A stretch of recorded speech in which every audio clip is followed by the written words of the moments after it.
Got a 1969 Chevy Chevelle convertible, 350, probably a two-barrel, I believe. Which means I think it would have had around 235 to 250 horse. It's got the original style red striped tires and stuff, the rally wheels. Oh, wait a minute. Yeah, it says it right. I said 235, 250. It's 250. Yeah, 327 would have been a two-barrel would have been 235 horse. It is 250 horse. Good enough guess. Remember, nice clean black interior.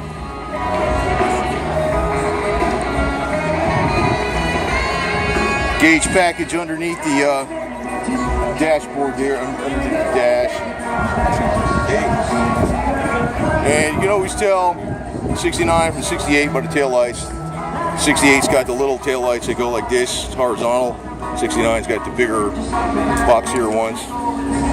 And if you got these taillights, even in any of these cars, I mean, I'll tell you, you got to put them plasma LED bulbs in there because people are nowhere near adjusted now to observing your brake lights with the regular incandescent bulbs.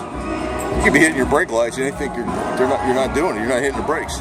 These people are so used to those LED lights they got now. So all these old cars, they really got to adjust. You got to change those bulbs and put plasma in there. Sweet ride.